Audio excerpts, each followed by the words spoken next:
दोस्तों आज हम बात करेंगे कंप्रेसर हमें किस तरीके से डायरेक्ट चलाना है और गैस डालते वक्त हमें किस किस चीज़ पे ध्यान रखना है। तो 3 बातें बताऊंगा आपको, उस बात पे गौर करना है। देखो मेरे दोस्त, काम कुछ भी करो आप सेफ्टी के साथ करो। जितने भी लोग ने आपको बताया होगा यूट्यूब पर, जितने भाई भी हमारे यूट्यूब पे बताते होंगे, वो कभी भी डायरेक्ट करने के लिए आपको टेस्टर की मदद से या फिर किसी चीज़ की मदद से बताए होंगे आपको।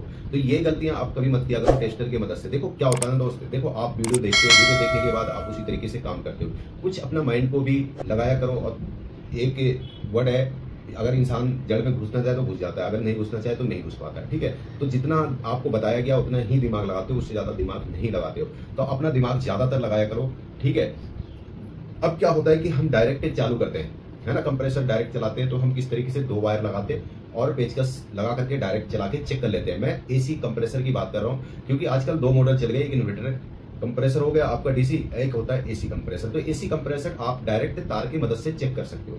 तो मेरे दोस्त, अब चलो मैं बता दूं आपको कि आपको इस तरीके से एक सीरीज बनाना है। ठीक है, ये अब मैं बता देता हूं। ये 2 तार है, ये 2 तार आपकी मेन लीड हो गई।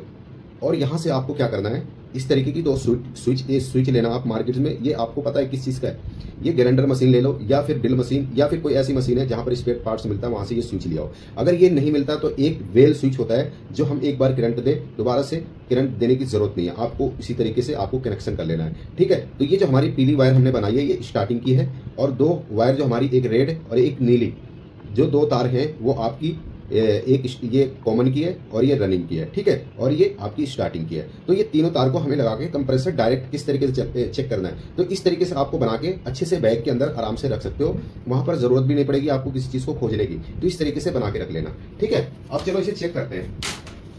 तो हमें एक चीज को ध्यान रखना, हमारी जो कॉमन की वायर है जिसपे हम OLP लगाते हैं, ठीक है, OLP ले लो, ओवरलोड जिसे कहते हैं वो ले लो। आपको क्या करना है, इस तरीके से सबसे ऊपर वाले 3 पिन होते हैं, एक ऊपर एक नीचे, 2 नीचे होते हैं, एक ऊपर होता है। ठीक है, तो कभी भी देखना मेरे दोस्त, ज्यादातर जो होता है ना हमारे साइड के, अगर हमारा कंप्रेसर इस तरीके से लगा हुआ है, ज्यादातर इसी तरीके से हमारा कंप्रेसर लगा होता है फ्रीज के अंदर में। ठीक है, और फ्रीज के अंदर में इसी तरीके से ज्यादा, तो हमारे जो साइड में होते हैं ज्यादातर 100% रनिंग का जो कनेक्शन होता है इसी साइड में होता है। 10% ऐसा होता है, 1% 2% ऐसा होता है कि हमारा रनिंग का कनेक्शन उस साइड में होता है। ठीक है, तो वो तो आपको जब चेक करना हो तो उस टाइम एक बार देख लिया करो। अब क्या है कि अब जैसे कि मैंने एक तार, जो हमारी रेड वाली तार है, वो हमने लगा दिया OLP की जगह पे, जहां पर हमारा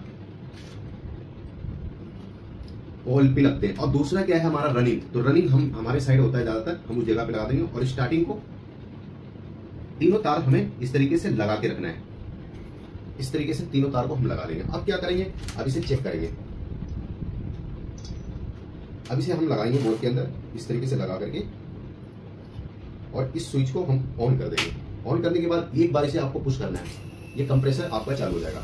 ठीक है, इस तरीके से आप सेफ्टी के साथ कोई भी काम किया करो, आप सेफ्टी के साथ किया करो। देखो मेरे दोस्त, जिंदगी हर किसी को प्यारी है, खुदा ना खास्ते आपको कुछ हो जाए, करंट लग जाए, तो जो जिम्मेवारी सबकी होती है। कस्टमर भी यही सोचेगा कि यार देखो हमने बुलाया और इस तरीके से काम किया। तो अपनी गलती बेशक ना रखो, ठीक है, अपना बिल्कुल सेफ्टी के साथ काम किया करो, क्योंकि सेफ्टी ही बहुत जरूरी है। आप चक्कर क्या होता है, देखो अगर आप जैसे टेस्टर अगर 2 वायरिंग के चक्कर में बनाते हो, आप बाई दफा आपका कंप्रेसर पहले से ही खराब है, तो आप उस जगह पे क्या करोगे, आपको डायरेक्ट चेक करना हो। अगर न्यूट्रल फेस में एक बार पेचकस लग जाए, न्यूट्रल और फेस में एक बार पेचकस लग जाए, तो क्या होगा, एक धमाका होगा।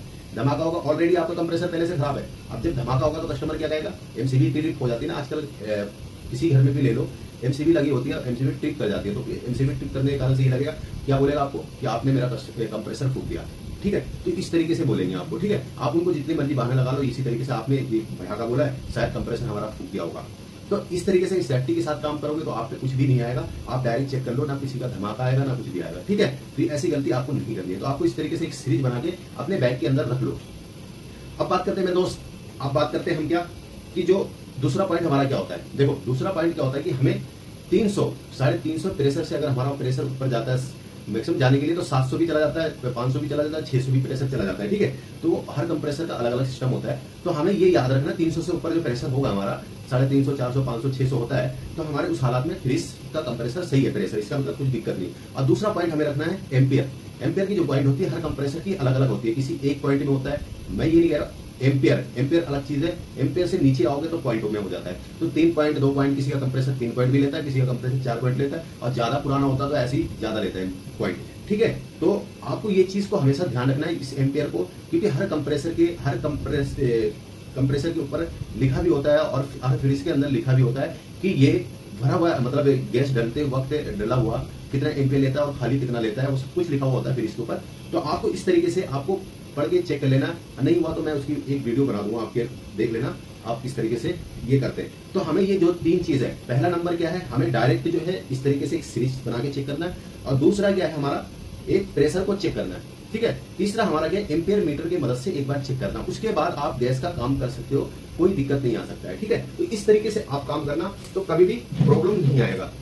तो मेरे दोस्त नेक्स्ट वीडियो में मिलूंगा नेक्स्ट डीसी कंप्रेसर के बारे, जैसे डीसी हमारा इन्वर्टर सीरीज का कंप्रेसर होता है, इस टॉपिक पे वीडियो बनाऊंगा। तो मेरे दोस्त अगर आप मेरे चैनल पे नए हो तो मेरे चैनल को सब्सक्राइब कर लेना, एक प्यारा सा लाइक कर देना, ठीक है। नेक्स्ट वीडियो में मिलता हूँ, सभी भाई को नमस्कार, आदाब, खुदा हाफिज।